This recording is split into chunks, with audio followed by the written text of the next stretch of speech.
Welcome, teachers. It is Thursday afternoon, April 14th. I am so excited to be here with you today.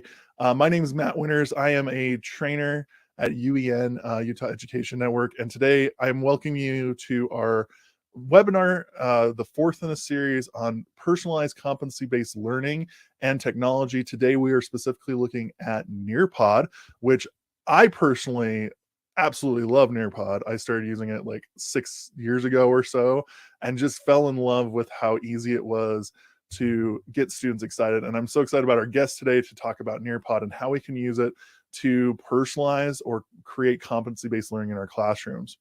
A couple things before we get going, just a couple reminders. This is our site they're going to be using, and if you can't grab that URL really quickly, don't worry, it's streaming at the bottom of the page. It is go.uen.org/lowercase b, uppercase W, and the number 7. This website has all of the materials for all of the sessions as we go along. And if you forget and you miss a session, that's totally fine. Don't worry, we have you covered because they are recorded and they'll go directly to this homepage. So the first thing you're going to see is our flyer. This has all the YouTube links as well as the dates for the different seminars. We're going to go all the way until May 12th, which is very exciting. And you might want to put a special pin on that day because we have a special announcement on 5/12 that'll be very exciting. It's a class. I'm so excited. It's going to be so cool. Down below, you're going to find my information. There's my email, my Twitter account. Feel free to email me and let me know if you have any questions or worries. And then underneath that, you're going to find all of the videos. So thus far, we have the kickoff with Michael from USB. We have the PCBL and Google video. We have our PCBL and Canvas video. And today, our PCBL and Nearpod video, which is very, very exciting. Underneath that, you're going to find our Wakelet of all of the UEN tools. So if you're new to Utah Education Network and you're going, what are all of the things that UEN offers teachers across the state?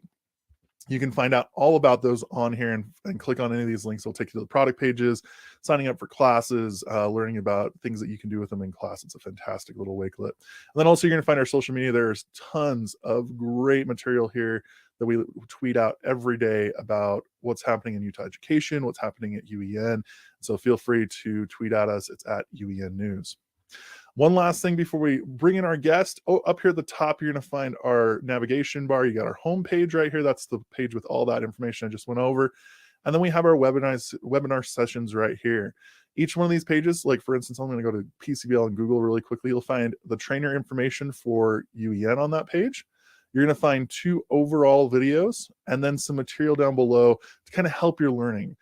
Sometimes it's 1 or 2 things, sometimes it's 3. It's just going to kind of give you some ideas about how to do PCBL in your class. As you can see, we've already got all of the materials published for the sessions up to today with Nearpod, and I'm very excited to jump into that. So let's go ahead and bring in our guest today. Today we have Jamie Gardner. Hey, Jamie, how are you doing? Hi, good. How are you, Matt? Thanks for having me. Oh, we are so excited and so pleased to have you here today. You are the product manager for Nearpod, correct? I am, yeah. So I've been the product manager for Nearpod for a couple of years now since the state contracted with Nearpod for our 5-year contract. And it's just been a great experience to see the changes that the product has made over the last few years, the updates and upgrades, and also just the very cool things that teachers in Utah are doing with Nearpod. So it's been a fun ride. All right, Jamie. So I got a big question for you. Let's pretend for a second I have never heard of Nearpod. I have never been on Nearpod's site or seen a Nearpod done. What is Nearpod and what does it do for educators?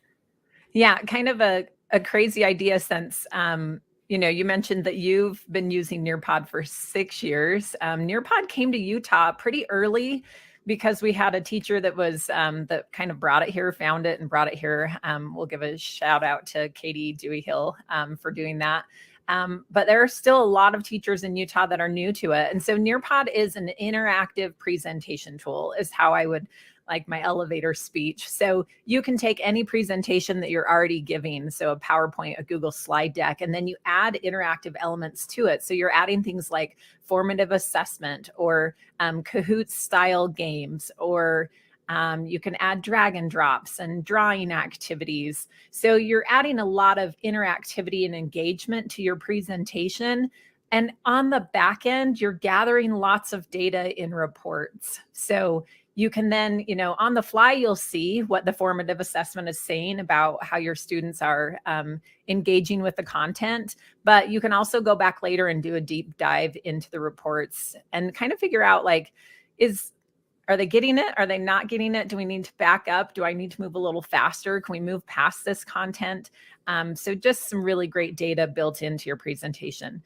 Along with that, sorry, one more thing to add. The one thing I love about it too is that it gets rid of that hand raising idea where, as an educator, you feel like, the class gets this because we've got kids raising their hands answering. And what you don't realize is that there are 5 or 6 students who are totally clueless. With those formative assessments and a lot of different styles of assessment, how every kid in the class is doing. I love that. And that's a huge part of PCBL, is knowing where the kids are at, knowing where the students are at, what they're learning, how they're interpreting that learning, and then how they're using that learning.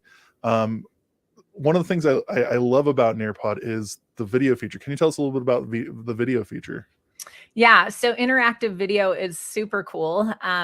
You can now take any video, whether it's from YouTube, whether it's from your own catalog, or if you've found that video on Nearpod, and you can add questions to the video. So you can add a multiple choice or an open-ended question, as many of those as you would like. So as your students are watching videos, they're also answering some formative assessment questions along the way. And I think that's valuable data for a teacher, but it's also very valuable for the students to be able to be thinking as they're watching the video, what is it that I'm supposed to be learning from this? What should I gain from watching this video? And they don't just zone out. So I think it's great data for a teacher, but also really great for a student when they're working on their own. I love that. And I wanted to bring that up because one of the things that we've dealt with over the last couple of years, obviously, is the pandemic. And a lot of teachers switched over to creating videos and content for their classes, whether it be through, an outside product like WeVideo, or putting it on YouTube, or even just directly to like Canvas or Google Classroom. I absolutely love the Nearpod side of it because a lot of the teachers I've been working with have expressed they worry about students watching their videos. And this seems like a great way to make sure that students are watching the videos and answering questions about them. Yeah, for sure. And I think, our students have become a little bit better with technology through the pandemic. But the one good thing that Nearpod does is it takes in a lot of elements that teachers loved from other platforms and brings it into one platform. So if you were using something like Padlet or Kahoot or Edpuzzle, or the list goes on, there's that type of feature in Nearpod. And so once the students are in Nearpod, they don't have to bounce around. And as an educator, you don't have to bounce around to gather that data. You can go right into the Nearpod report and you can see it there. And there's, a great LTI, Nearpod to Canvas, and the reporting in your speed grader is just it's fabulous. I love it. So that's, I think, one of the big draws to Nearpod for teachers is that it's all encompassing. You can do so much with it. It's that idea of a Swiss Army knife rather than a one tool. So true. I love that. That's a great way to explain it. So if I'm if I'm a brand new teacher to Nearpod, is there a place at UEN where I can go to get more information about Nearpod and or take a course on Nearpod? Yeah, of course. So we have a webpage, uen.org/Nearpod. It's on that PCBL Nearpod page that you put together. And on there are links to registering for courses. We do have right now 2 certification courses, an advanced Nearpod course, and just the regular Nearpod certified educator course. And those are both open entry, open exit. So those are MOOC style courses that you can jump in, learn when you're ready, jump out when you need a break, and then finish when within the year.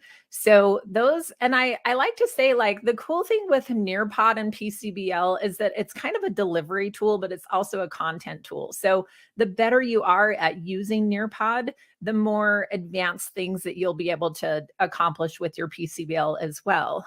So jumping in and taking those courses. Also, we have a new Nearpod community, the Utah Nearpod community, and we're trying to get that off the ground so the educators have another resource of where they can reach out for help, watch some interactive content along the way, and just really find other resources that are specific to teaching and using Nearpod in Utah. I love that. And I'm going to add just on the screen here in a second, the Utah Nearpod community website. There it is. You can also just Google search that Utah Nearpod community. That's how I found it super quickly. It's a great little resource, and I'm excited to see it grow. You just launched that at USET last month, correct? Yeah, so it's just been less than a month that we've had this up and running, and we're excited to partner with your GEGUtah this month for our first virtual meetup, and try and get the ball rolling on that. So we're excited to see it grow as well. And thank you, Matt, for all of your guidance in getting this started. Absolutely. And that'll be on April 20th at 4 p.m. to 5 p.m. So look for that live stream information out coming soon through C Forum. And if you're on GEGUtah's list or Utah Nearpod community, you're gonna get that information as well. Well, let's jump in, Jamie. I just want to go through really quickly your resources on our Google site here. So we have your information about your how to get in contact with you, and then the Utah Nearpod community as well. But tell us a little bit about this information right here that you've collected for us. Yeah, so as I mentioned, I don't have any specific resources for PCBL besides what we'll share today in the presentation, but the more that you know about Nearpod, the better off you'll be. So these two resources are to uen.org/Nearpod, which is where you'll get monthly updates and links to a lot of different Nearpod sites. They have an amazing YouTube channel, so that's really helpful. The second link there is to become a Nearpod certified educator. Again, just honing your skills and improving your Nearpod skills to become, better with using PCBL. And then the last resource down there at the bottom is the Nearpod that we're going to share today that just has some ideas on how you can use Nearpod for PCBL. So we'll jump into that one today. That is an awesome segue. So I'm going to drop in your stream here, and we can jump into the Nearpod. Perfect. So right there is the Nearpod code if you want to join RGV8Z. And that should stay right there up at the top of the screen while we're in the presentation. So this is in live mode for Nearpod. There are a variety of ways that you can use Nearpod. And right now I will be controlling the pace of this lesson. But down here in the corner of this Nearpod lesson, kind of a feature, a PCBL feature, honestly, that you can click here on student pace. And I can turn it on to where in the middle of my lesson, let's say I need to do some direct instruction first. Then in the middle of the lesson, I can say, okay, kids, it's up to you. You can finish the rest of this on your own. I've got some choice boards in there. I've got a playlist, whatever it is. And the rest of the content is kind of for them to go about on their own. So kind of a cool new feature right there. We kind of already mentioned what Nearpod is, so I'm going to cruise past that one. But ways to use Nearpod for PCBL. So first of all, that live to student paced or the student paced version. Also in Nearpod, you can give them a student paced version, and you can load all of the content in it that you need them to have, give them a code, and then they can just start the learning on their own. So cool feature there. There are also lots of engaging activities and assessments that are pre-built into Nearpod. So if you're looking for a lesson on, math fractions or westward expansion, and you need a lot of content in order to make your activities flow the way you want, lots of pre-built resources. You can also share lots of web content, interactive videos that we talked about. There's simulations, there's VR field trips. And in the background, you're gathering all of that data. So really helpful there. So I just wanted to kind of cover 3 different ways that I thought that you could use Nearpod for PCBL. And I think, as I kind of mentioned already, one of the big ones is when we're doing PCBL with our students, having lots of choices for them is kind of important, right? Lots of ways that they can create using different mediums to create, but also lots of ways for them to learn. And sometimes gathering all of that content can be a little bit tricky. So, and maybe a deterrent for teachers to get started. So in Nearpod, there are over 8,500 pre-made lessons and activities that come from a variety of providers, very educational based from probably lots of your favorite providers as well. So you can bring in some of those activities that are already made and give students more choice. So I'm going to jump in real fast and show you what this could look like. So this is a Google tool, which I know Matt will appreciate. And this is just a learning menu. That first section, we've got our standard and our guiding question, but then we have our main course, which is what, a lesson or an activity that the students have to complete.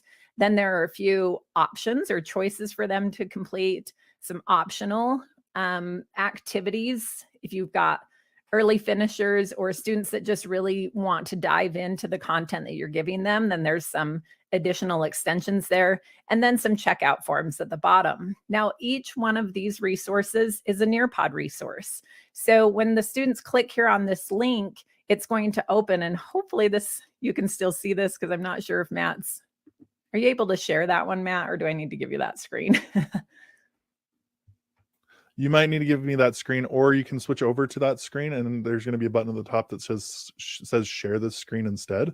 Oh, share this tab instead. Okay, there we go. Thanks so much. Okay, so I'm just going to join this lesson, and this is a pre-made lesson on westward expansion. So it's already built for me. It's got assessment already built in, lots of vocabulary reading. There's a collaborate board there. So already a pre-built lesson. This is a drag and drop that's part of your learning menu. And it's the same with each one of these. Each of these are going to link to a different resource in Nearpod that was pre-built. So in building this learning menu, all I had to do was go into the Nearpod library and search for westward expansion. And I was able to find all of these resources that were all within the same grade level. So I think that's a great way for teachers to use Nearpod, is to use the content that they already have in Nearpod to help them start building their PCBL lessons. Jamie, just a quick question on that, because I incredible work. I think having a choice board that helps with choice and voice and pace and place and all those different things that we're talking about with PCBL. Just as playing on that teacher who's never heard of Nearpod hat, as a teacher in Utah, are these lessons accessible to me for free now, or do I need to work with my district, or are they ready to go? Yeah, great question, Matt. So every K-12 teacher in Utah should have access to the Premium Plus content in Nearpod. So that includes, all of our charter schools. That includes any, if you maybe work in like a specialty in a school, you could still get on the Nearpod contract. So if you log into your Nearpod, and up in the top right-hand corner, when you click on your profile picture, or the gray profile guy, if it doesn't say Premium Plus, then you'll need to talk to your administrator. Otherwise, you just log in using your username and password that you would use to log in, usually to your Google account in your school, or whatever you use to log in at school. That's how you'll log into Nearpod. Amazing. It's such a great resource, and in such a clear way to save time and save effort for a lot of teachers across the state. Yeah, definitely. I think that idea of having so much pre-made content. I know Shannon talked last week about mastery paths, and when you're building mastery paths or you're building choice boards, it's a lot of content. And so having some of that pre-made content for you is just so helpful. And they're all standard aligned. You can search by Utah standards. You can also search by national standards, by topic, by grade level, and just really dig in there and find what you're looking for. Okay, so here's another idea, just using, again, and let me share this tab instead. Oh, that's not the one. Share this tab. There we go. So this is kind of more of a playlist idea. And with this idea, there isn't as much Nearpod in this. So it's not, you don't have to use all Nearpod. You could use, a variety of different tools, but here we have some content delivery this is also a Nearpod lesson. So this is just a PDF that I actually found. South Clearfield Elementary, I believe, they did a PBL session, and so this comes from them. But here's some just direct delivery content instruction, and then a collaborate board where after they have chosen their project, they've chosen their way that they're going to show what they know, then they're going to share it with their class on the collaborate board. So not all Nearpod, but still incorporating some of those Nearpod lessons into what they're doing with their choice boards there. I think that's really great to be showing that it's not always about Nearpod's a great hub as I've been using it. And so there's ways to link out to the other applications we use. If you don't have the specific thing you need in Nearpod ready to roll, there's other places that you can go to get that help. Yeah, and I love that about Nearpod also. It's the idea that when using technology with PCBL, when using technology with education, it's always going to be the lesson first. It's always going to be the learning first. And then Nearpod is just a great delivery tool to help you gather it all together and provide it for your students. Besides the awesome lessons that they have pre-built in there, the rest of it is just you being able to combine all of the elements that you need for PCBL and your students need for PCBL into one place. That's amazing. It's just like, another add-on like Canvas or Google Classroom, where we can have all that awesome student learning and all that data come to one place that helps us to work with our students and have those personalized relationships. Yeah, and every single lesson that you're sharing with your students, that report's building behind the scenes. And so you'll be able to have that timely feedback that you really need in order to do the kind of guide learning while students are working on their own. I think sometimes teachers are worried that they're giving up so much control. And what they don't realize is that with these Nearpod reports and with these Nearpod lessons, they're actually gaining so much from their students while their students are working independently, that they still are the ones guiding the learning. They're still they're there in the background, they're facilitating, they're helping, they're getting data and then pointing in the right direction for our students. So you're not giving up as much as you might think by sending your students off on their own, especially when you're using Nearpod. Yeah, last idea here, Matt, is just this is a choice board that if you're saying like, oh my gosh, that's so much clicking for my students, I don't know that they could handle that. This is just a printout. You give them the Nearpod code. That's this code down there at the bottom. And they, in this example, they're just playing tic-tac-toe and choosing what activities they would like to do. They go to Nearpod, they join using the code, and then you'll see all of the students who have joined and who have completed that lesson and be able to grab their report from there. So yeah, so just another kind of a few different ways to use the pre-made content in Nearpod. The second way is just taking what you already want to use. So your pre-made, slide decks, your pre-made content, whatever it is, and then adding in the activities to engage your students and to help them show what they know. So this first one here is just a drag and drop activity. Here are the instructions. This is pre-built, but you can always build your own. And we're just doing some resources here on links. So I've got, hold on one second, Matt, I apologize.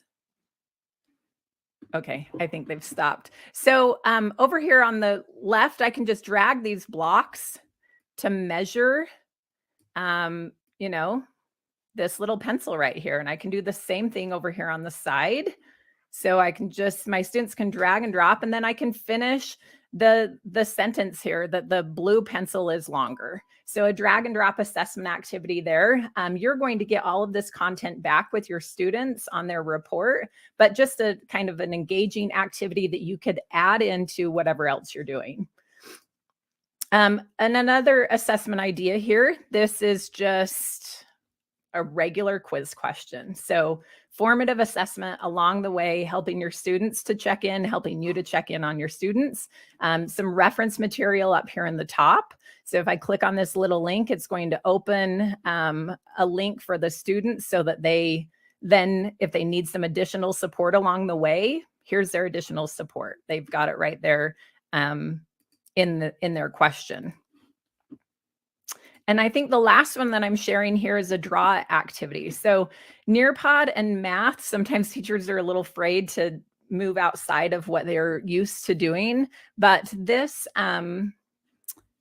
scatter plot idea here, I'm going to just use these tools down here at the bottom. I've got my instructions up here in the top corner that if I click on that, it's going to open. And then I'm just going to plot my different points. So, and then if I needed to, I can connect those points as well. Yeah. So just another way for your students to interact with the different types of assessments in Nearpod.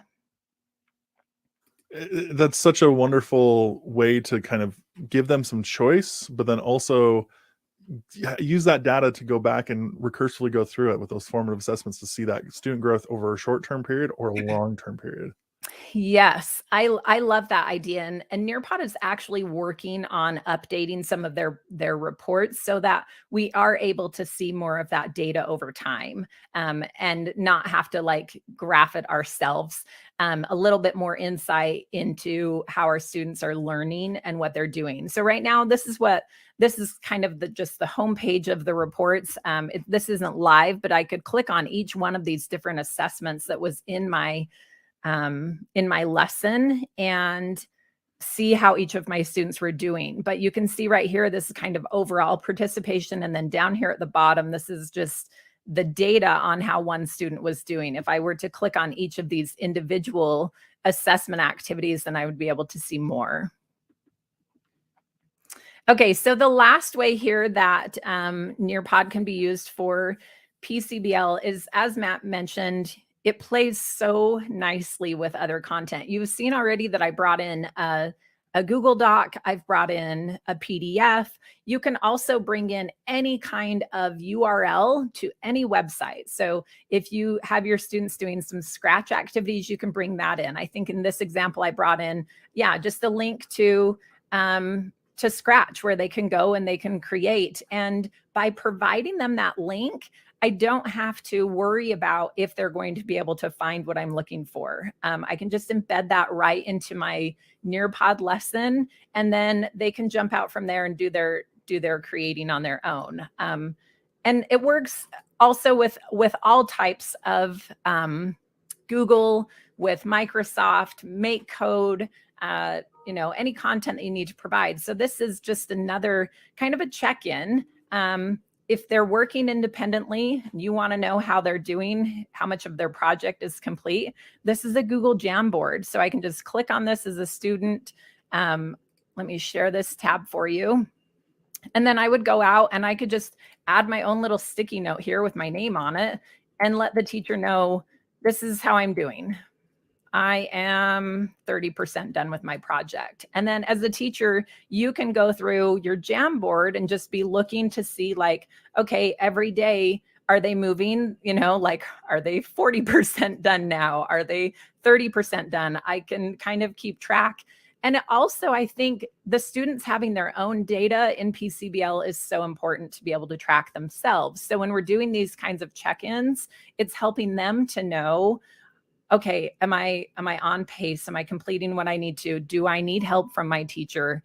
Do I need a little intervention here to keep me moving? So them having their own data, I think, is important as well. Could not agree with you more on that. The more data that's available to both the students and the teachers, the better throughout the PCBL process.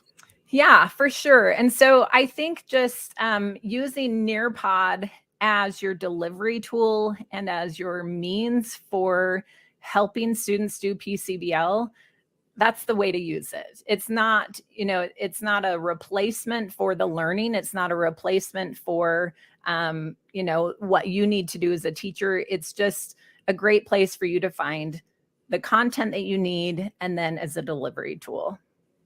Could not agree more. I think that when we talk about Nearpod, it's kind of a no-brainer when it comes to PCBL because it adds so much information, so many formative assessment types and strategies, and then that data, like you said, checking off student work, making sure that growth is happening, and then asking students to recursively go back if that growth isn't happening and working with them.